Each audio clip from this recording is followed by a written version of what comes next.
Olá, boa noite, graça e paz. Estamos aqui para dar sequência à nossa segunda aula de introdução teológica e hoje nós vamos estar falando sobre o tema o conhecimento de Deus ou conhecendo a Deus. A teologia, ela vai nos dar uma proposta de estudo e conhecimento a respeito de Deus, partindo pelo pressuposto que esse Deus, ele é espírito, ele age moralmente, tá? E também ele é um Deus que se relaciona com a humanidade, com a sua criação, tá? Então, definindo o conhecimento de Deus, vai ser: Deus é espírito infinito, eterno e imutável em seu ser, sabedoria, poder, santidade, justiça, bondade e verdade. Tá? Então, a teologia, ela vai nos direcionar para o conhecimento de Deus através desses pontos que eu acabei de dizer.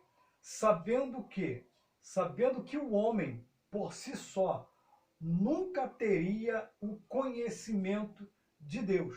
Logo, é o próprio Deus que vai se revelar, que vai se manifestar ao homem, querendo o quê? Querendo que o homem o conheça, tá? Querendo que o homem tenha um conhecimento de si para que possam o quê? Interagir. Quanto mais o homem tiver o conhecimento de Deus, mais Deus vai se revelar ao homem. Então é algo gradativo, é algo que vai se estabelecendo gradualmente, ou seja, o conhecimento desse Deus por intermédio do homem e da revelação desse Deus para com o homem, ela é gradual, ela vai crescendo, ela vai se multiplicando ao longo da vida do homem, tá? Ao longo da vida do homem. Então, o conhecimento de Deus, como Deus ele vai se fazer conhecido, como Deus ele vai se manifestar. Sempre Deus vai se manifestar da maneira que o homem possa conhecê-lo, possa interagi-lo e, acima de tudo, entender essas revelações. A palavra revelação, ela vem do grego, que é apocalipse, ou seja, que é uma palavra também traduzida que vai significar desvendar, tirar o véu ou descobrir alguma coisa, ou desvendar, ou revelar alguma coisa. Então, a função da teologia concernente ao próprio Deus é revelar quem é este Deus. Ou seja, o próprio Deus, ele vai se revelar, ele vai se manifestar, ele vai se descortinar, entendeu? Sair do anonimato para poder então vir para a luz, para que o homem possa compreendê-lo de uma maneira simples e positiva.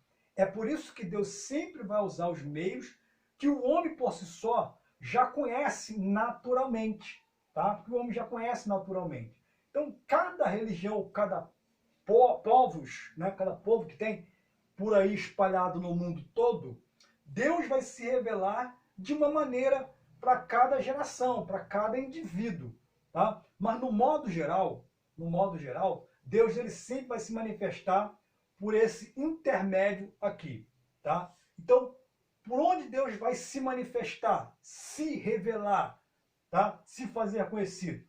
Através da natureza, tá? Então, o primeiro ponto em que Deus vai se revelar para com o homem é através da natureza, ou seja, Deus fala com o homem também através da natureza. Se nós formos olhar Romanos, capítulo 1, versículo 20, nós vamos compreender como esse Deus ele vai se revelar ao ser humano através de quê? através da natureza. Outro ponto pelo qual Deus vai se revelar. Deus também vai se revelar através do universo e também do cosmo. Tá? Salmos, livro de Salmo, o capítulo, ou Salmos 19, tá? Verso 1. Como é um livro poético, se tratado de capítulos e versos. Então, Salmos, capítulo 19 e verso 1, vai estabelecer o contato ou a revelação de Deus para com o homem. Vai falar sobre a obra de Deus estabelecida, tanto no universo quanto na natureza em si. Também, tá, através ou pela história humana, Deus vai se revelar para com o homem. Através de quê? Tudo que aconteceu na história. Desde o jardim do Éden, quando o homem foi criado, quando o homem foi formado, a história que nós já conhecemos. Então, através dessa história, nós vamos passar também a conhecer Deus. Ou seja, Deus ele vem se revelando através da história da humanidade.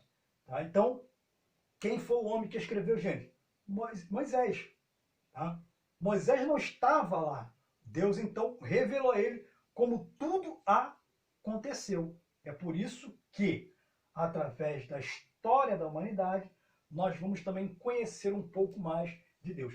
Isaías, capítulo 37, o versículo 23 ao 26, vai nos dar uma noção aí de como Deus vai se manifestar para com o homem, se revelar para com o homem, através da história da humanidade. Também temos aqui, através da profecia, tá? Através das profecias. Essa profecia aqui, ela é tanto a profecia falada, profetizada pelos profetas do passado, tá? Quanto também a profecia escrita em si. Tá? A própria Bíblia vai ser manifestada. Então Deus vai se revelar para com o homem por intermédio das profecias revelada e também das profecias escrita, ou seja, a verbal e a escrita, a falada e a escrita. E também, tá, aqui, Miqueias, tá? Miqueias, capítulo 5, versículo 2. E Mateus, capítulo 2, versículo 6. Vai nos dar uma noção, tá, de como Deus vai se revelar para com a humanidade. Tudo isso aqui baseado em quê? No conhecimento de Deus. Tá? No conhecimento de Deus. Tá bom? E nós temos aqui também a manifestação ou a revelação de Deus através do seu Filho, Jesus Cristo. Então, o próprio Cristo ele veio a este mundo simplesmente para quê? Para revelar ao Pai, para que o Pai fosse de fato conhecido pela humanidade. Até então, as pessoas do passado, do Antigo Testamento, elas tinham medo de Deus, elas tinham pavor de Deus. E Cristo, então, vem revelar um Deus de amor, um Deus de graça, um Deus de misericórdia, mas também um Deus justo, tá? Um Deus justo, tá? Através de quê? Se o homem errar, o homem precisa pagar pelos seus erros. Se o homem continuar no acerto, ele tem galardões, presentes, tá? E tem recompensas para aqueles que permanecerem fiéis e ter uma vida vitoriosa e de obediência. Então nós temos aqui, tá, esses pontos que nós falamos: natureza, universo, história da humanidade, as profecias escritas e faladas, e através também do seu Filho Jesus. Hebreus capítulo 1, versículo 1 e também 2. Colossenses, capítulo 1, versículo 15. E capítulo 2, versículo 9. Mateus, capítulo 11, versículo 27. E Jó, capítulo 14, versículo 9. Tá? Então, nós temos aí esses inícios de conhecimento de Deus, que o homem possa, então, compreender Deus e os meios, na verdade, que Deus vai se utilizar para poder, então, fazer com que o homem seja conhecido. Tá, gente? Então, através disso aí, o homem vai obtendo o quê? O homem vai obtendo um pouco mais de conhecimento de Deus, e Deus, então, ele vai se revelando para com o homem. Tá? Ele vai se revelando para com o homem. Dentro disso aqui, gente, dessa profecia escrita, tá? e verbal, nós temos aí um aspecto muito interessante que nós vamos encontrar aonde? Na página 40 da sua apostila, tá? Nós vamos ver essa revelação de Deus através da inspiração da palavra de Deus, tá bom? Então, página 40 da sua apostila, tá? Compreender isso aqui, gente, tá? Conhecimento de Deus através de natureza, universo e cosmos, história da humanidade, através das profecias escrita e falada e através do seu Filho Jesus. Cristo vai ser um dos maiores responsáveis para nos dar um conhecimento mais aprofundado de Deus. Mas no demais, o próprio Deus ele vai se utilizar desses meios para poder se revelar à humanidade. Tá bom? Então vamos lá. Deixa eu apagar isso aqui rapidamente. Tá? Deixa eu apagar isso aqui rapidamente.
Então, gente, nós temos aqui, tá?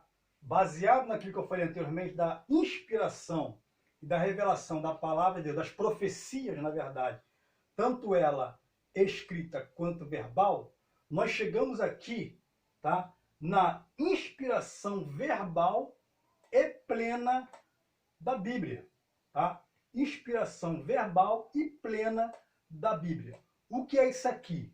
Isso aqui nós vamos compreender, nós já estudamos isso aqui, mas nós vamos compreender que a inspiração de Deus, tá? Verbal, ela é completamente aceita e ela é plena, ou seja, toda a Bíblia, ela é inspirada por Deus completamente. Nada se tira e nada se coloca. O que está escrito, o que foi escrito, estabelecido, é o que vai continuar sendo até a consumação do século. Então, a inspiração verbal, tá, e plena da Bíblia, ela é total, completa. Nada foge desta revelação ou inspiração. Tá? Aí na página 40, tá? Na página 40, como eu já havia falado, vai estar escrito assim, acompanha aí, tá? Vai estar escrito: a inspiração, ela é verbal. Por que a inspiração é verbal? Então vamos lá. Sabemos que a Bíblia Sagrada foi escrita por homens de muita fé, temente a Deus, e que foram inspirados pelo Espírito Santo para escrever as Sagradas Escrituras. Desta forma, fica bem claro que a Bíblia reivindica para si mesma toda a autoridade verbal ou escrita. Então, a Bíblia, ela vai chamar toda a responsabilidade para ela, dizendo que ela é a inspiração tanto verbal quanto escrita, tá? De forma o quê? De forma que a inspiração veio por intermédio do Santo Espírito de Deus. Então foi o próprio Espírito que inspirou, que instigou, que induziu, tá? Os homens das mais diversas classes social para poder então escrever a palavra, a Bíblia Sagrada. Todos esses homens inspirados, um com mais cultura, outro com menos cultura, tá? Então, todos esses homens foram inspirados para poder escrever a Escritura Sagrada. Por isso que ela vai determinar que a responsabilidade é dela, nada foi produzido por homem algum, ou por vontade de homem algum. Tá? Então, vamos lá. Desta forma, fica real e claro a realidade verbal e escrita. As palavras empregadas nos textos bíblicos são de origem divina e as Escrituras constantemente afirmam que as suas palavras foram transmitidas pelo Espírito Santo de Deus. Tá? Então, foi o Espírito Santo que falou na mente, no coração, olhando a natureza, lembra da natureza? Olhando a natureza, olhando o cosmos, tá? Então, o universo. Então, esses homens escreveram inspirado, embasado naquilo que o Espírito Santo havia falado para eles, ditando de forma audível, né? Audível, ou simplesmente dando a eles revelações, mostrando a eles por intermédio da natureza. Mas nenhum homem da época falou ou escreveu as Escrituras por vontade própria. Tá? Uns escreveram em uma época, outros escreveram em outra época. Mas a harmonia que existe dentro das Escrituras Sagradas não existe em nenhum outro livro. Tá? Não existe nenhum outro livro. Então, a Bíblia ela é plena, completa, inspirada por Deus. Tá? Inspirada por Deus. Aí, os textos que nós vamos utilizar, para vocês acompanharem ali, vai ser o texto de Atos dos Apóstolos, capítulo 28, versículo 25, tá? 1 Coríntios, capítulo 2, versículo 13, 2 de Pedro, capítulo 1, versículo 21. Tá? Então, esses aí são os textos para comprovar, tá, que a Bíblia ela é de inspiração, ou seja, ela toma toda a responsabilidade, tanto na sua inspiração verbal, como em toda a sua plenitude. Tá? Em toda a sua plenitude. Aí, vai continuar o seguinte, Mateus capítulo 5, versículo 18, vai dizer o seguinte: porque, em verdade vos digo, que até o céu e a terra passem, nenhum jota ou tio jamais passará da lei, sem que tudo seja cumprido, ou que tudo se cumpra. Tá? Então, mais uma prova que a Bíblia ela é verbal e totalmente plena, tá? Na sua inspiração. Temos aí também a inspiração, tá? Verbal e a inspiração plena. Página 41. Vamos lá. É aquilo que eu falei, só estou reforçando só. A inspiração plena quer dizer que toda a Escritura ela é inspirada em todas as suas divisões. Na realidade, os escritores bíblicos escreveram as suas mensagens com palavras de sua linguagem particular, porém iluminados e direcionados pelo Espírito Santo. Ele conduziu os escritores na escolha das palavras em conformidade com a personalidade, o ambiente cultural de cada indivíduo.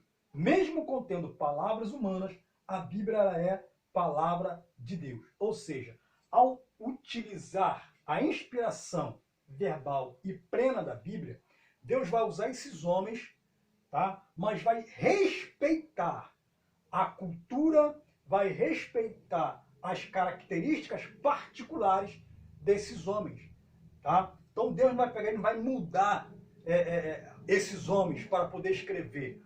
Então vai usar de quê? Da mesma forma. Exemplo.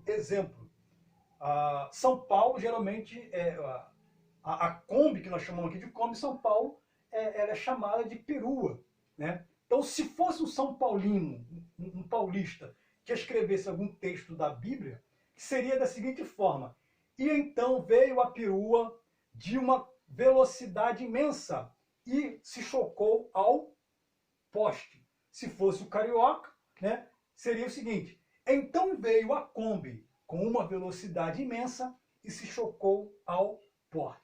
Deus vai utilizar da cultura, do jeito de conformidade de cada indivíduo para poder então o quê? Escrever a palavra. Eles foram inspirados, tá?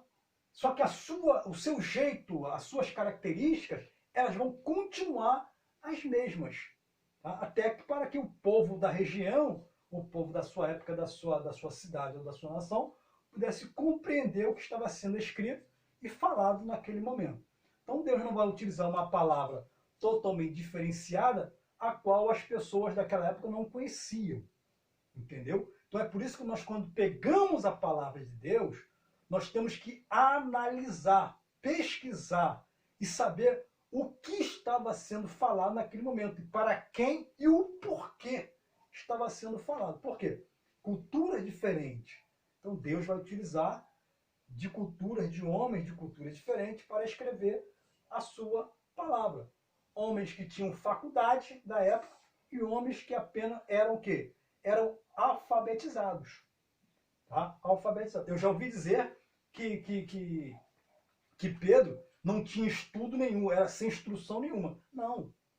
Todos os homens que Deus chamou eram alfabetizados, sabiam ler e sabiam escrever. Poderia não ter nenhuma faculdade, como o apóstolo Paulo, né? Falava quase dois, três idiomas, grego, aramaico, né? E hebraico.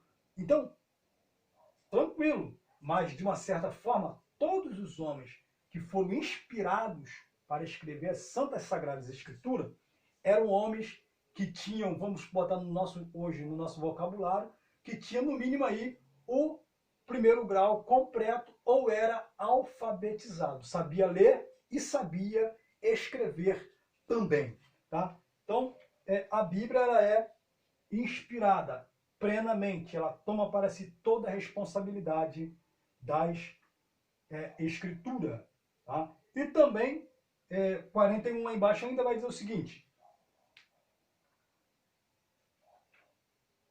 a inspiração atribuir à autoridade, sabendo que tanto o Antigo Testamento quanto o Novo Testamento são escrituras sagradas, inspiradas por Deus aos homens, estando a Bíblia isenta de erros, equívocos e contradições. Esta verdade permanece inabalável, não somente quando a Bíblia trata da salvação, valores éticos ou morais, mas também quando ela trata da história da arqueologia, por exemplo, pois ela herda ou harmoniza perfeitamente com os fatos de hoje, claros aos nossos olhos. O que é isso aqui, gente? A palavra de Deus, tá? A palavra de Deus, ela vai se utilizar dos meios humanos para poder instruir e escrever, tá? A Bíblia, ela nunca dependeu da ciência, mas, como eu havia falado antes, a ciência e a Bíblia, tá? Ou a religião, elas andam junto, precisam andar junto. Por quê? Porque tudo aquilo que a ciência vai descobrir por intermédio da Bíblia, tá? Vai ser apenas para aumentar a nossa fé e a nossa certeza. Mas para os leigos, tá? Ou para aqueles que se diz não acreditar na palavra de Deus, a ciência ela vai reunir provas para estabelecer aquilo que a Bíblia já falou há muito, muito tempo atrás. Tá? Então, a Bíblia em si, ela não depende da ciência, mas vai utilizar da ciência. Para quê? Para desvendar algumas coisas que foram faladas pela Bíblia, mas que ainda o homem não conseguiu comprovar. A ciência ela vem e vai comprovar o que a Bíblia já falou há muito tempo. Exemplo, a arqueologia. Tá? Então, a arqueologia estuda o quê? Ela vai estudar as coisas antigas, vai fazer escavações e vai encontrar peças, utensílios, vai encontrar comprovações de povos antigos do que a Bíblia já falou há muito tempo. Tá bom? Do que a Bíblia já falou há muito tempo. Então, ela vai se utilizar. A Bíblia, ela não contém erros. Ela foi feita perfeitamente. O que contém erro, então? O que vai conter erros é simplesmente as translações, ou seja, as traduções que vêm ao longo dos anos, e os homens, os escritores, eles tentam o quê? Tentam fazer com que a Bíblia se torne mais compreensiva. Nesse meio termo aí, alguma coisa ela vai saindo do original e vai então perdendo seu significado ou seu sentido original. Vendo aí então algumas discrepância ou discordância em algumas traduções aí, tá? Então é isso que vai acontecer. Então, na transladação ou nas traduções de lá para cá, o homem pode errar, mas o texto original, a Bíblia revelada por Deus, original, pelos antepassados, pelos homens da antiguidade, ela não contém erro, ela é infalível. Amém? Ela é infalível. Tá? Então nós temos aí, página 43, vai falar sobre a personalidade divina. Tá? Personalidade divina. Então nós temos aí, a teologia tem como objetivo de estudo da Bíblia Sagrada e, consequentemente, de Deus e a fé. A personalidade divina aproxima do modo como concebemos o ser humano, ou seja, acabamos dando características humanas a Deus, que já fomos criados à sua imagem e à sua semelhança. Tá? Então o homem é dotado de quê? De conhecimento, é dotado de algo que vem de Deus, da parte de Deus. Então quando Deus falou, Gênesis 1, 27, mais ou menos, vai falar, façamos o homem conforme a nossa imagem e semelhança, Deus então vai atribuir algo moral dele, tá? E natural dele, vai ser transmitido para com o homem. Tá? Aí surge a pergunta, quando o homem nasce, já nasce com conhecimento de Deus? Não. Tá? O homem vai conhecendo a Deus gradativamente, ou seja, Deus ele vai se revelando ao homem gradativamente, mas ele tem algumas características morais e naturais de Deus. Exemplo, a justiça, né? Então nós sabemos que Deus é justo, gosta das coisas certas, corretas. Então, independente de se o homem está na presença de Deus em santidade ou está fora da presença de Deus em pecado, mesmo assim, o homem ainda vai ter essa característica de justiça de Deus, de querer fazer justiça, né? Ou de querer ser justo. Mesmo ele errando, mas quando ele vê alguém errando, ele vai falar, isso não pode, isso não aceito. Ou seja, o camarada, ele mata, né? Mas quando vê alguém estrupando alguém, uma criança, batendo em um idoso, ele vai achar o quê? Ele vai achar errado. Tá? Então, isso é um senso de justiça, que é vindo da parte de quem? Imagem e semelhança de Deus. Tá? A questão de fazer o certo, né? De adorar a Deus de uma certa forma, mesmo sem saber que é Deus, que está adorando a Deus. Na antiguidade havia isso aí. Então, camaradas, os povos antigos olhavam para o céu e sabia que alguém havia o quê? Feito o universo. Só que não sabia quem era. Então, o povo vai passar a se organizar em meio a uma população, um ajuntamento, para poder, então, adorar uma divindade. Conceito de quê? De tentar se aproximar de um ser superior a ele.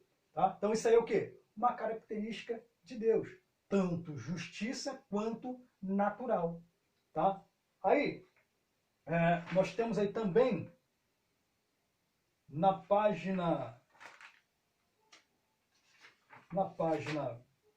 deixa eu ver aqui, na página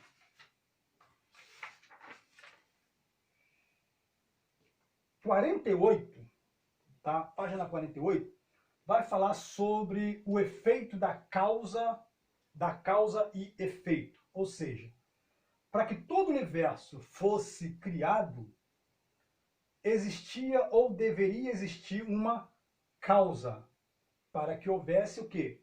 Um efeito. Logo, o efeito nunca será maior do que a causa.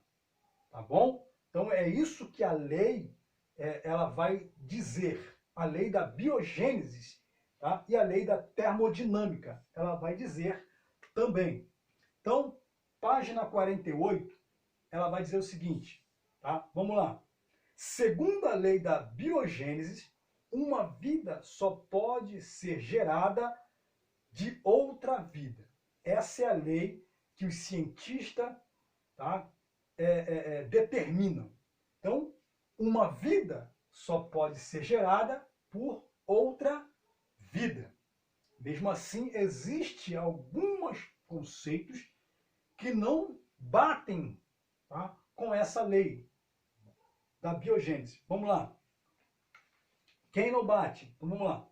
A lei da biogênese é atribuída a Louis Peterson e o resultante é a observação de que seres vivos complexos provêm apenas de outros seres vivos.